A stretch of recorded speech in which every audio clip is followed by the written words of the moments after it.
제가 제 생각이 좀 이상하게 들릴 수 있는데요. 이 세상의 모든 사람들은 무언가를 믿고 있습니다. 그런 면에 있어서 이 세상에 불신자란 존재하지 않습니다.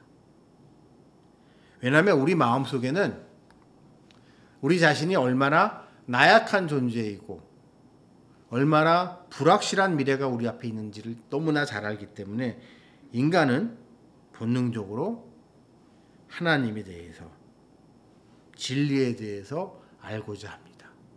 왜냐하면 그것이 없었다면 인간은 생존 자체가 불가능했기 때문이죠.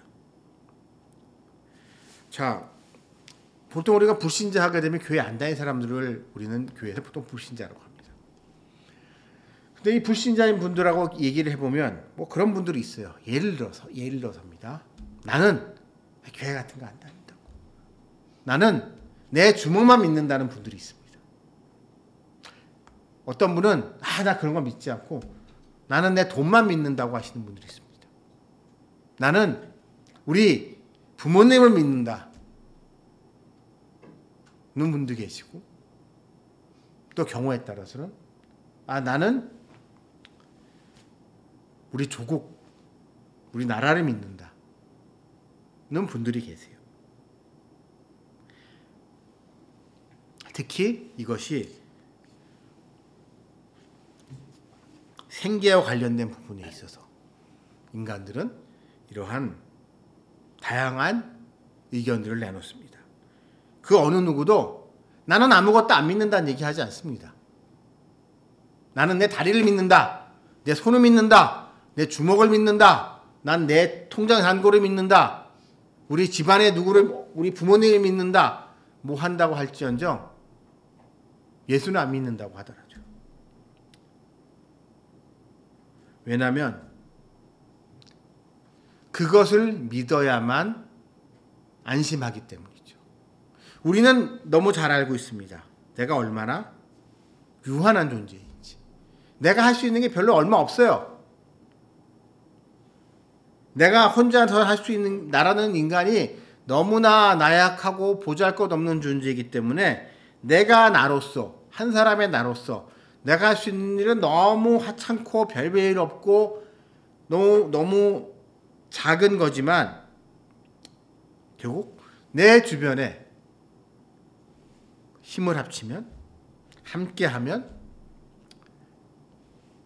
어떤 어려움도 이겨낼 수 있다는 생각을 인간들이 합니다. 그런 사람들은 결국 믿기는 믿는 거죠. 다만 그 믿는다는 게 우리가와 달리 믿음의 대상이 다른 것일 뿐이죠. 그런 면에 있어서 이 교회에 안 다니는 사람들이 참 불쌍한 사람들입니다. 헛된 것을 믿고 있어요. 내가 내 주먹을 믿는다고 얘기하지만 그런 사람들이요, 너보다 더 센 놈 나오게 되면 한 방에 가는 거야. 나는 내 친구를 믿는다? 글쎄요. 사람이 사람을 믿을 수 있을까요? 난 내 돈을 믿는다. 이런 분들 계시겠지만 여러분, 물론 돈 중요하고 돈의 힘이라는 게 얼마나 무서운지 저도 잘 알고 있습니다만 자신 있게 말씀드릴 수 있는 게요, 돈이요, 날아가려고 하게 되면은요 정말 순식간에 날아가는 게 돈이더구만요.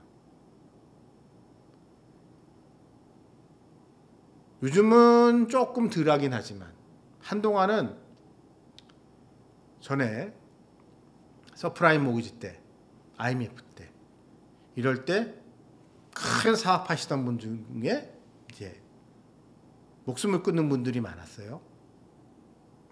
왜? 그런 분들은 믿어온 게 내 돈이고 내 회사예요.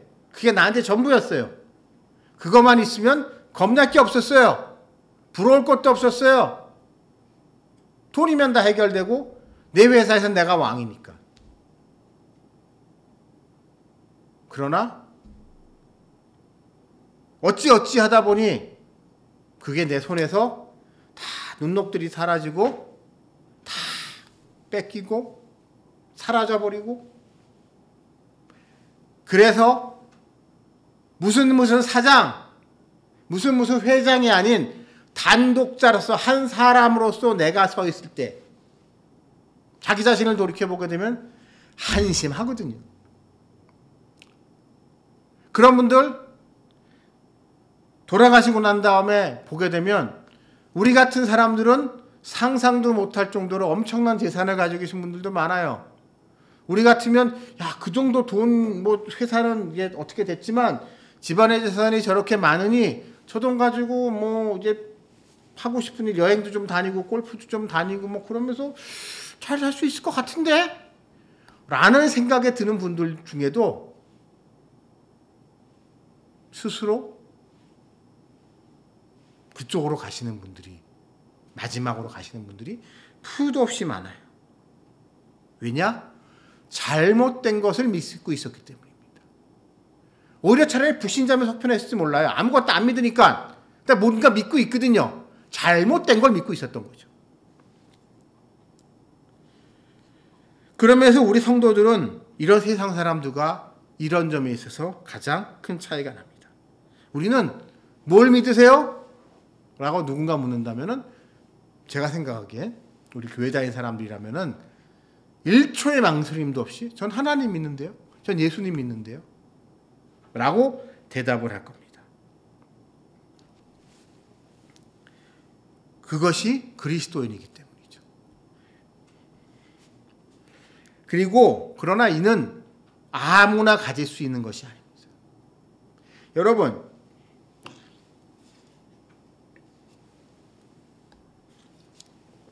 제가 가끔 전도하다 보면 이런 분들을 만나요.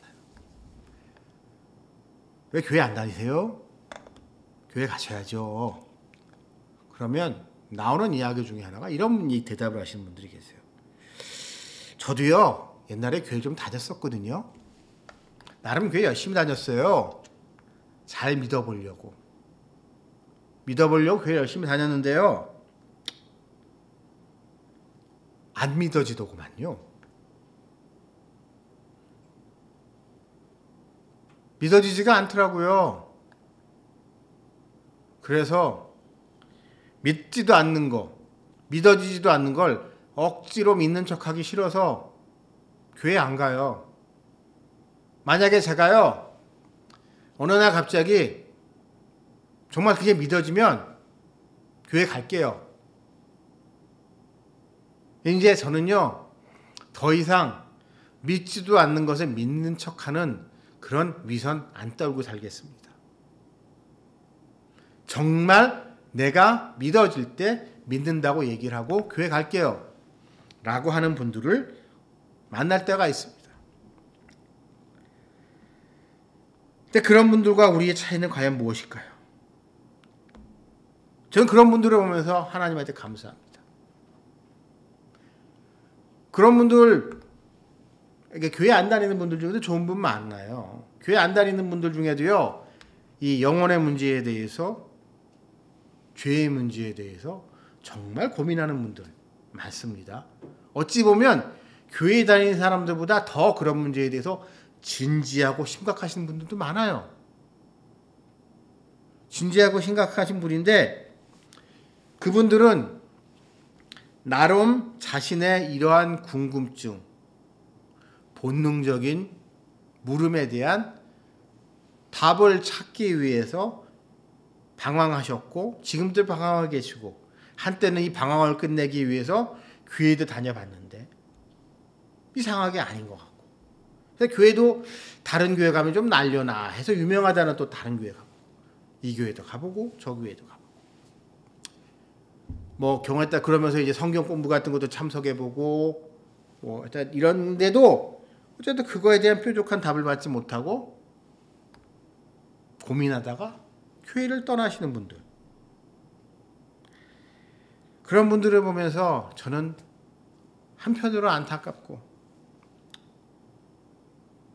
또 다른 한편으로는 하나님께 정말 감사합니다. 저는 의심이 많은 사람입니다. 저를 아시는 모시는 저가 너무 의심이 많은 게 저의 병이에요. 저는 사업하는 집안에서 태어나 성장했습니다. 그리고 사업도 그냥 사업이 아니라 일종의 돈놀이 같은 거를 많이 하는 집이었습니다. 그리고 그렇지만 결국 저희 아버지가 사람 때문에 망하셨습니다. 친구 때문에 망하셨어요. 그러다 보니 저한테는 뿌리 깊은 인간에 대한 불신이 있습니다.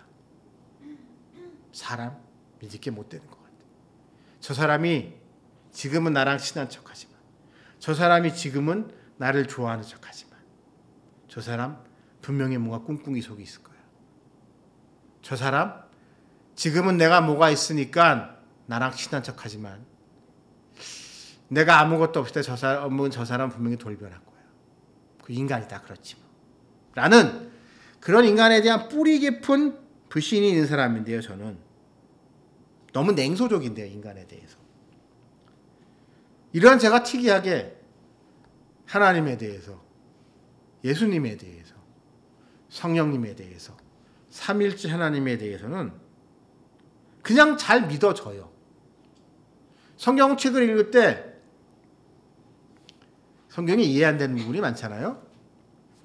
성경에 이해 안 되는 부분을 읽을 때 고민될 때도 있지만, 저도 사람인지라 읽다 보면 그냥 그게 믿어져요.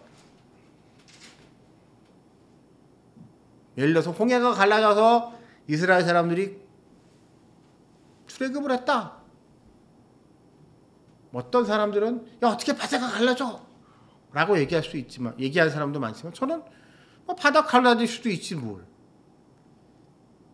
라고 해가지고 그런 거에 대해서 추워도 의심이 안 생깁니다. 예수님이 동정녀 마리아에게서 나왔다고 합니다. 이거에 대해서 어떤 이들은 이렇게 주장해요. 야 어떻게 동정녀가 애를 낳냐? 성령으로 잉태했다는 게 이게 말이 되냐? 성령은 영인데 영이 어떻게 잉태시킬 수 있냐? 임신이라는 거는 난자와 정자가 만나야 되는 건데 그러면 성령이 정자냐?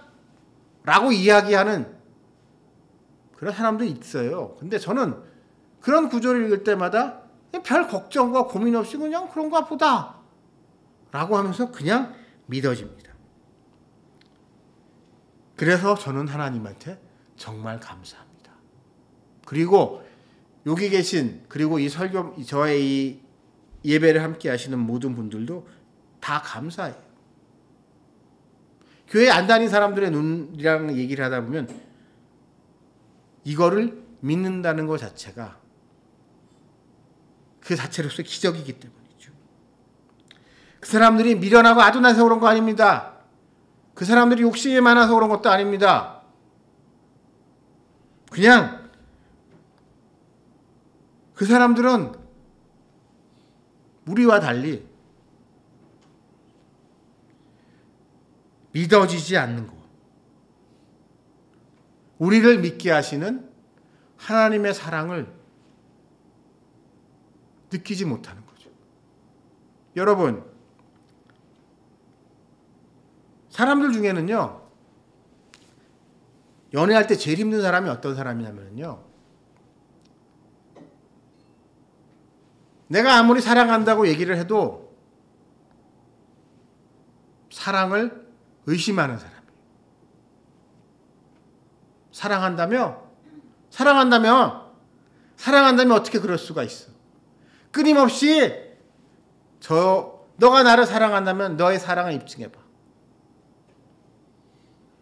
그렇게 이야기하면서 또 한편으로는 조금만 서운하게 해도 그렇지 뭐, 나 사랑하지 않는 걸 거야. 나 사랑한다면서 나한테 어떻게 이렇게 할 수가 있어? 라고 얘기하는 그런 사람들이랑 연애를 하게 되면요, 참 힘듭니다. 근데 그런 사랑할 때 연애하다 보면은 참 그런 사람이 많아요. 그런 사람 더 힘든 사람은 이런 사람들이 있어요. 내가 사랑한다고 얘기를 해도 이렇게 대답하시는 분들 옛날에 저 젊었을 때 이런 분들이 있어요. 근데 사랑한다고 얘기를 해도 이런 분들이 계세요. 저를 왜 사랑하세요? 제가 당신같이 좋은 사람이 저를 좋아할 이유가 없어요. 저를 왜 사랑하시냐고요. 사람 가지고 장난치시는 거예요? 사랑이라는 말이 이렇게 쉽게 나와요? 내가 그렇게 만만해 보여요? 내가 너무 만만하니까 나 같은 사람한테 사랑한다는 게 그렇게 쉽게 얘기해도 된다는 거 생각하세요? 그러면서 나한테 상처 주는 거에 대해서 그 말에 내가 얼마나 상처받는 줄 알아요? 라고 얘기하는 분들도 있었습니다. 이렇게 사랑이라는 게 어려운 게 이런 것 같아요. 하나님이 분명히 우리를 사랑하십니다. 하나님은 자신의 피조물인 모든 생명체들이 하나님에게 뜨는 다 귀하고 소중한 것이지만 그 중에 특별히 하나님의 형상대로 창조된 인간은 다른 피조물들은 누릴 수 없는 특별한 관계 속에서 하나님이 특별히 사랑해 주시는데 이 사랑을 못 받아들여요. 머리로는 알겠다고 얘기를 할지라도 가슴으로 받아들이지 않고 하나님이 날 왜 사랑하시지? 사랑할 만한 이유가 없는데? 라고 하는 그런 많은 사람들을 이 세상에 있습니다. 이와 같이 하나님의 사랑을 있는 그대로 받아들이지 못한 사람들의 삶은 어떨까요? 필연적으로 만인에 대한 만인의 투쟁 속에 살아갑니다. 사랑을 믿지 못합니다. 하나님을 믿지 못한 사람은 사람을 믿을 수 있을까요? 하나님을 믿지 못한 사람은 사람도 믿지 못합니다. 만나는 모든 사람을 의심합니다. 항상 불신 속에서 사람을 바라봅니다. 그렇기 때문에 이 땅에 그 어느 누구하고도 건전한 관계를 맺지 못하는 거죠. 자, 젊을 때로 돌아가 봅시다. 남들은 연애 다 할 때 연애 못해요. 사람을 믿지 못하는데 어떻게 사랑할 수 있겠습니까? 그 남자가, 그 여자가 나한테 관심을 보이고 애정을 표현해도 그 사랑을 믿지 못하는데 날 농락하려고 하는 건데 나를 하룻밤 상대로 취급하는 게 아닐까? 아니야, 우리 집에 돈 있으니까, 우리 집이 좀 뭐 있어 보이니까 그걸 바라보고 날 유혹하는 거 아닐까? 아니면 그냥 외로우니까 내가 만만해 외로워 보이는데 나 정도쯤 되게 되면 별별 없으니까는 자기가 나한테 사랑하자고 사귀자고 얘기를 먼저 하게 되면 당연히 나는 두 손 두 팔 들고 그냥 감사합니다. 사귀자 그런 얘기해서 너무너무 감사합니다. 라는 이야기를 들을 거라고 생각을 해서 내가 그렇게 만만한 존재니까 나보고 사귀자 그러는 거 아니야? 나 좋아한다고 하는 거 아니야? 라고 하면서 사랑을 거부합니다.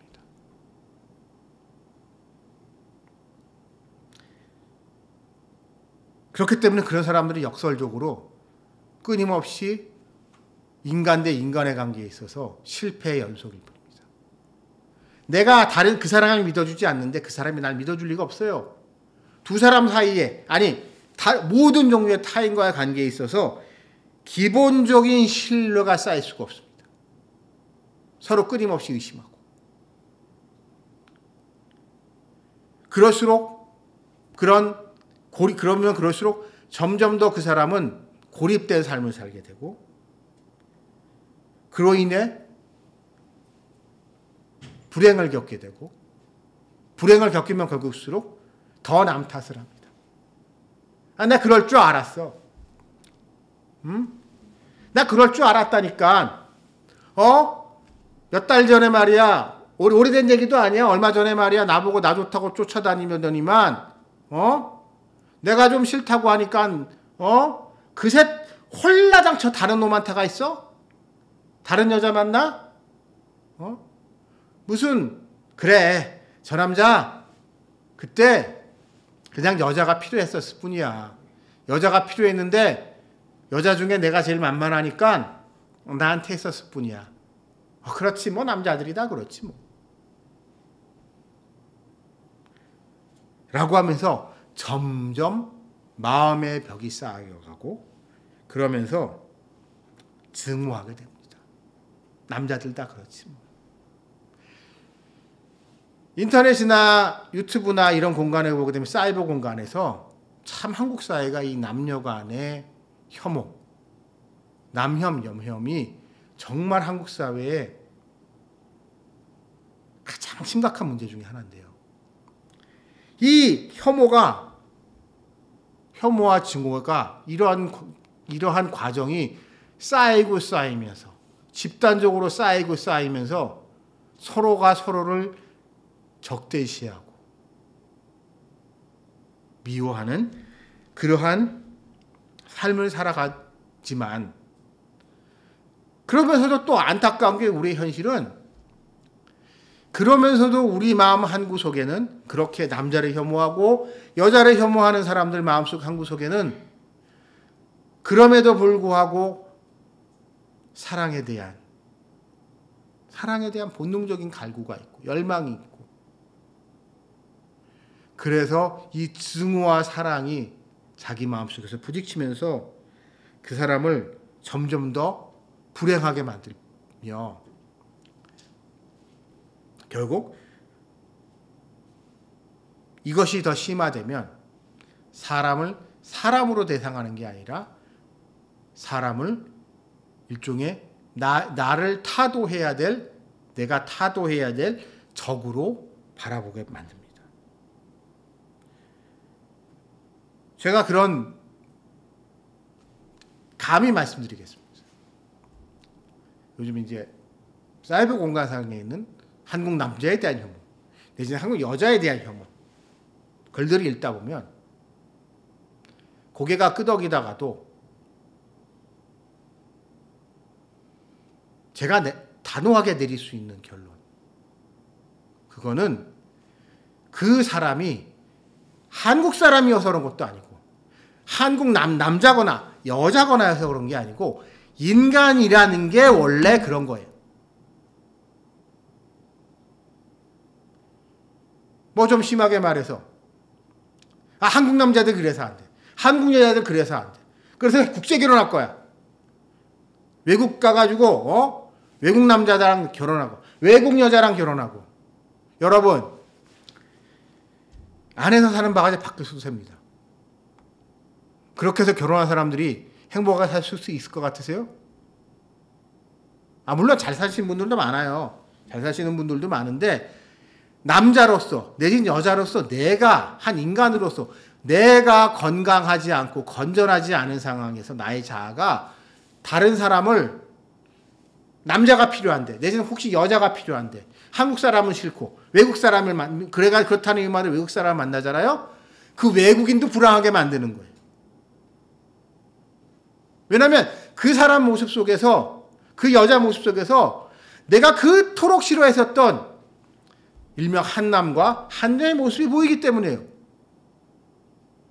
이게 더 심해지면 어떻게 되는 줄 아십니까? 여자 다 싫어. 남자 다 싫어. 그러면서 결국 동성애에 빠지게 됩니다. 동성애에 빠지는 이유 중에 하나가 그런 경우도 있거든요. 이성에 대한 그런 증오, 분노심. 근데 여러분 그거 아십니까? 동성애자 게이 커플이 있다고 칩시다. 레즈비언 커플이 있다고 칩시다. 그들 중에 흔히 말하는 남자 역할을 하는 사람이 있고 여자 역할을 하는 사람들이 있습니다. 근데 그 사람들의 상당수가요. 그 관계에 오래 유지 못합니다. 미국 얘기긴 하지만 동성애 결혼 문제에 있어서 동성 결혼 문제 가지고 난리를 쳤던 그래서 우리 서로 사랑하니까 그냥 살게 결혼하게 해주세요. 우리 그냥 동거가 아니라 우리 부부로 인정해 주세요라고 난리 쳤던 커플들이 있거든요. 유명한 커플들. 근데 그 커플들 중에요. 이혼 안 한 커플이 없어요. 심지어 목사 중에도 그런 놈이 있습니다.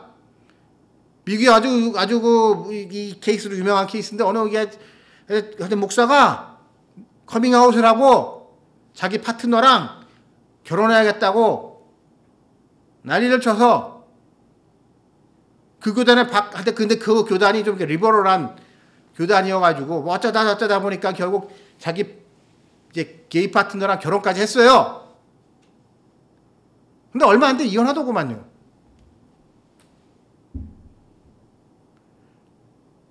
몇 년 못 살고 결국 이혼해요. 그런 사람들 보게 되면. 문제는 그 사람들 한 사람 한 사람의 자아가 건강하지 못하기 때문에 타인을 사랑하고 타인을 받아들이지 못했기 때문에 왜? 하나님의 사랑을 온전하게 누리지 못하기 때문에 그래요.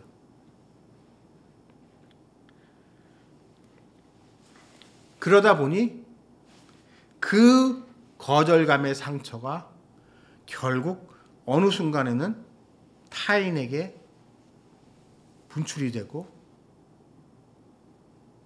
그러한 분풀이가 서로 부딪히게 되면 처음에는 좋았겠죠.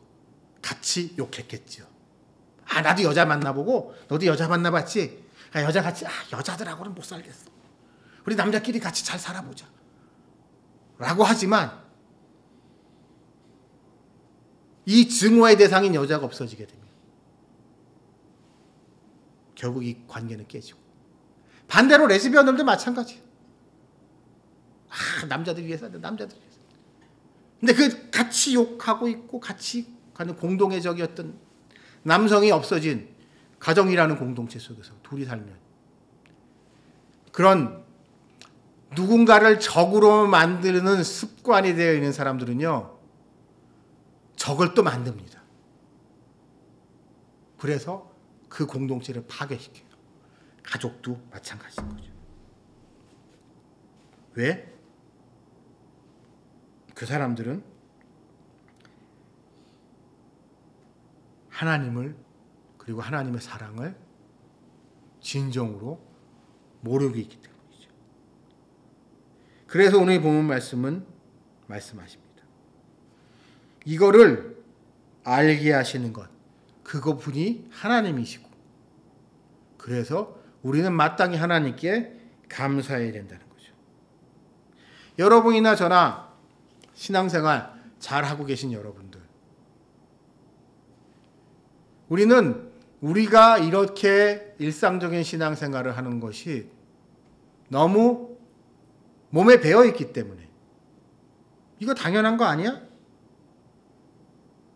라고 생각할 수 있지만 그거 아무나 누릴 수 있는 거 아닙니다. 하나님의 은혜를 안다는 거, 여러분 우리가 이걸 알아야 돼요. 우리가요 하나님을 알고 하나님의 은혜를 누리는 게 아니에요. 결단코 그것을 하나님이 우리가 알게 해 주시는 겁니다. 똑같은 하나님의 은혜를 누렸습니다. 하나님에게서 큰 축복을 받았습니다. 근데도 그거에 감사합니다. 하나님이 은혜를 정말 제가 죽을 때까지 잊지 않고 주님을 위해 충성하며 살겠습니다. 라고 이야기하는 사람들 많이 있지만은요. 안타깝게도 태반은 시간이 지나면 까마득히 잊고 있습니다. 저는요. 교회 이제 한국 교회가 좀 비어가는 모습을 보면서 걱정들을 많이 합니다. 저는 좀 제 성격이 별난지 모르겠지만 그 모습을 볼 때마다 세상을 보면서 이런 얘기를 합니다. 이 배신자 새끼들아. 왜냐하면 제가 아는 사람도 그런 사람들이 많은데 교회 한때 열심히 다녔어요. 교회 다니면서 하나님한테 충성 맹세했어요. 내 평생을 하나님께 헌신하겠다고 했어요. 하나님이 이 기도에 응답만 해주면 내가 죽을 때까지 교회 열심히 다닐게요. 교회 봉사 열심히 할게요. 어떤 일이 있어도 하나님을 떠나지 않겠습니다. 교회를 떠나지 않겠다고 했던 수많은 인간들이요. 어쩌면 그렇게 별것도 아닌 거 가지고 삐져가지고 교회를 떠나는지. 의리 없는 것들.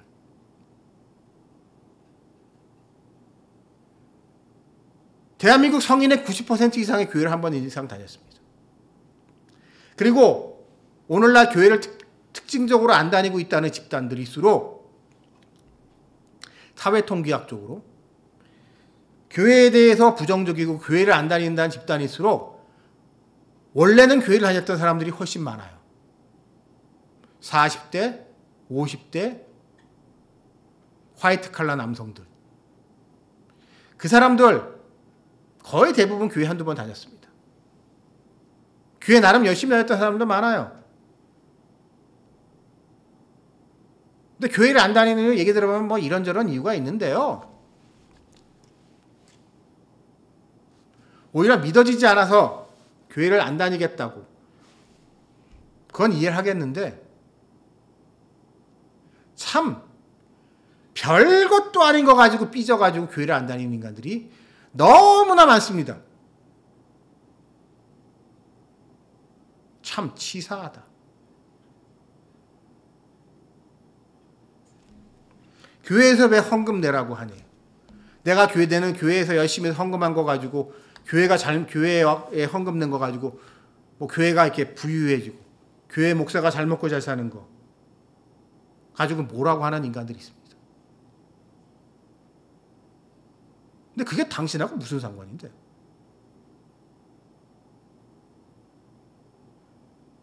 저는 제가 이 얘기를 드리는 게 최근에 이제 유튜브를 보다 보니까 왜 그런지 다시 청부론에 대한 이야기에 대한 유튜브를 좀 보면서 제 형편이 그래서 그런지 모르겠지만 교회가 부유하고 목사가 잘 사는 거 가지고 벨이 꼴려하는 인간들이 많은데요. 여러분, 교회가 무슨 빈곤 포르노 찍는 집단입니까? 사람들이 이런 얘기를 해요. 목사님 도와드리고 싶어요. 목사가 거지 새끼입니까? 목사가 도움받아야 되는 집단이에요? 교회가 도움받아야 되는 거예요? 교회에 기부하는 겁니까? 가난한 사람들 같이? 내가 내야 되는 헌금은요, 내가 마땅히 내가 받은 감사한 축복에 대한 감사를 예를 표시하는 거지, 불쌍한 사람들 거지 새끼 도와듯이 그런 거 아니에요.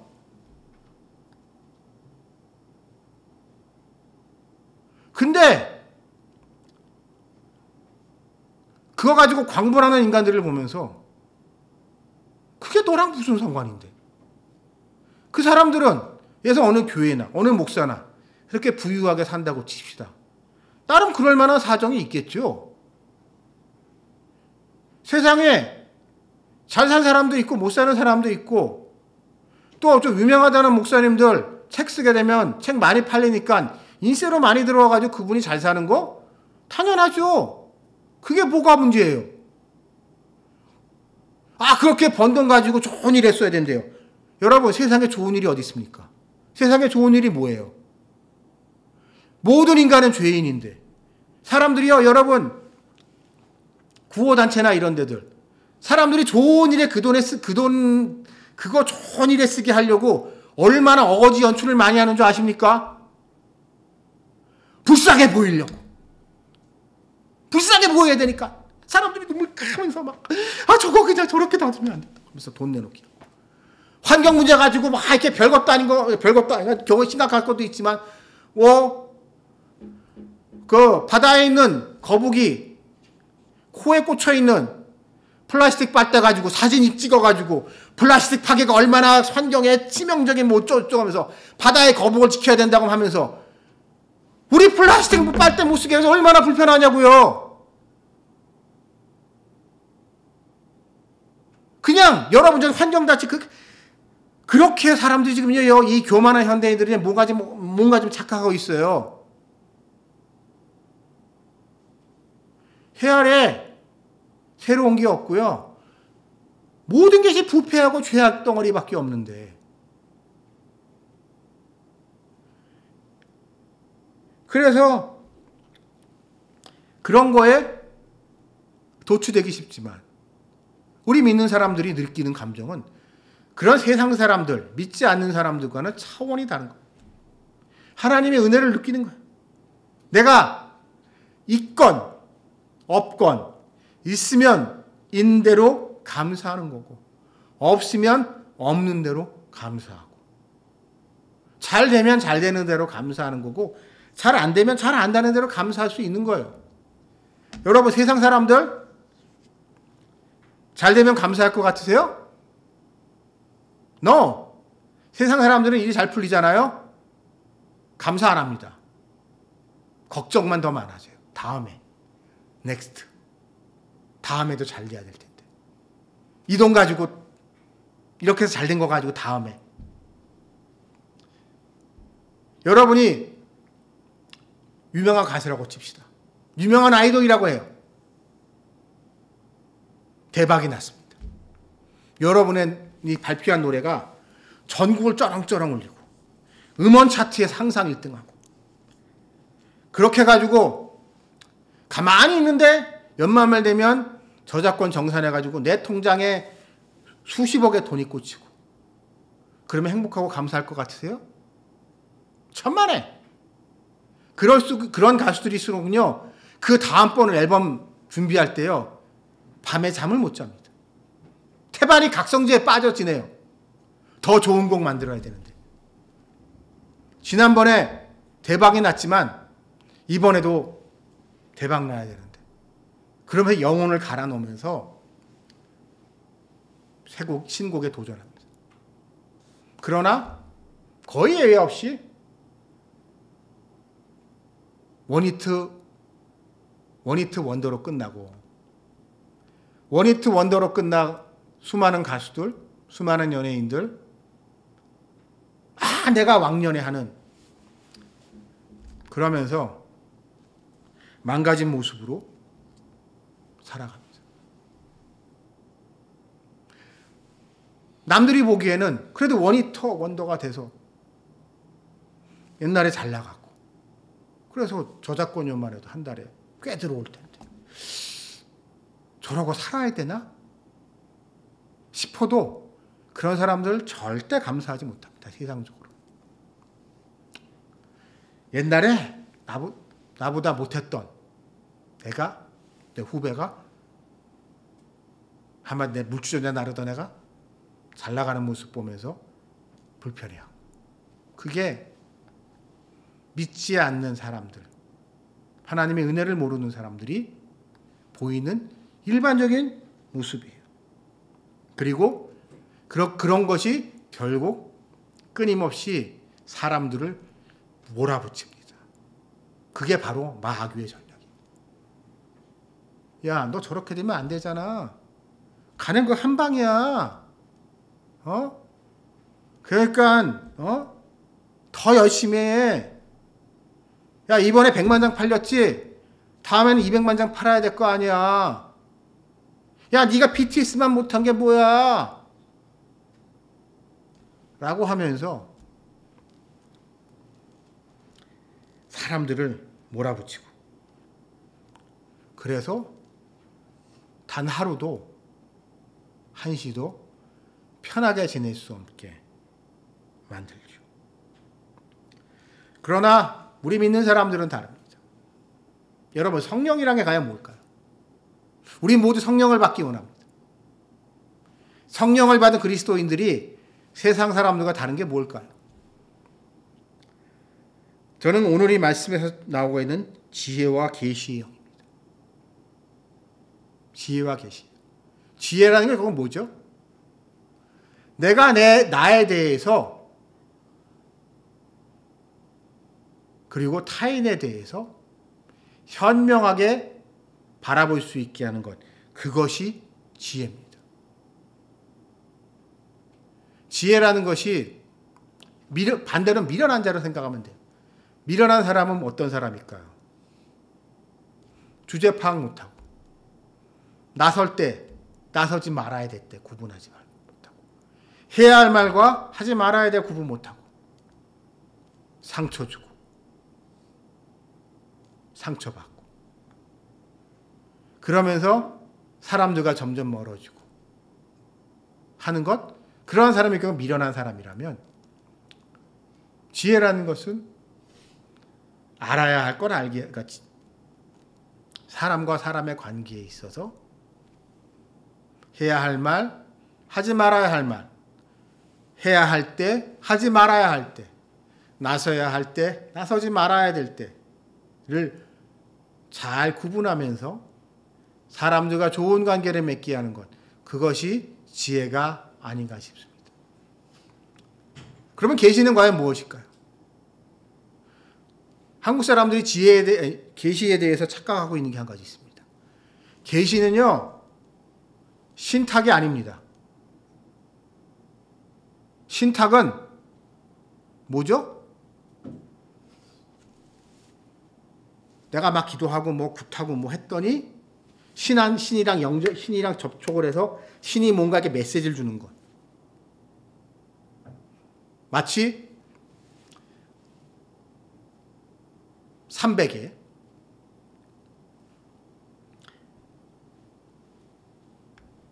영화 300에서 스파르타의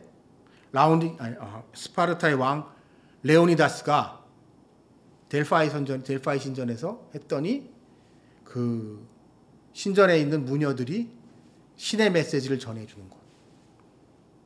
한국식으로 말하면은 우리가 점집에 갔더니 점이 무당이 이러가더니 이제 뭐가 얘기해 주는 것. 그런 게 신탁입니다. 계시는 그게 아니에요. 계시는 그게 아니라고요.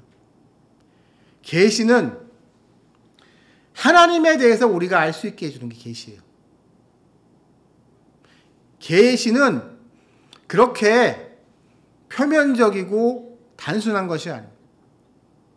우리가 하나님에 대해서 바르게 알아야지 우리 하나님을 믿을 수 있을 거 아니에요. 하나님이 너를 얼마나 사랑하는지, 하나님이 지금까지 살아오면서 너에게 얼마나 큰 은혜를 베푸셨는지, 그것을 가르쳐 주는 것, 그 가르쳐 줬기 때문에 우리가 알 수 있는 것, 그것이 계시입니다. 저는 지금까지 살아오면서 여러 차례 하나님이 저에게 베풀으셨던 특별한 은혜가 문득문득 생각이 나요.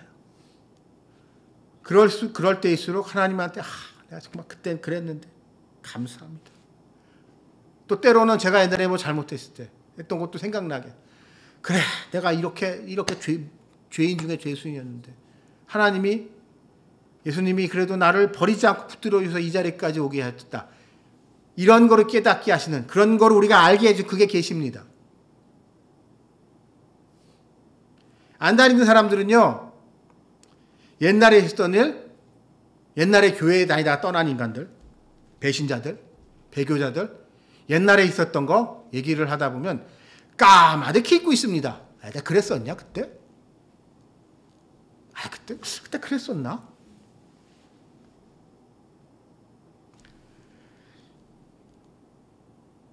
그렇기 때문에 여러분, 이러한 지혜와 계시는 우리가 인간의 능력으로 할 수 없는 것이기 때문에 성령께서, 하나님이 부어주신 삼위일체 하나님의 한 위격 중에 하나인 성령께서 우리 마음에 오셔서 우리의 생각을, 우리의 마음을 그렇게 움직이셔서 그것을 알게 하고 깨닫게 하고 관계를 맺게 하시는, 그것이 성령님이시기에 우리는 하나님께 감사해야 하며, 그렇기 때문에 역설적으로 우리가 간혹 이럴 때가 있어요. 내가 성령 받은 게 맞나? 의심이 들 때가 있을 수 있습니다.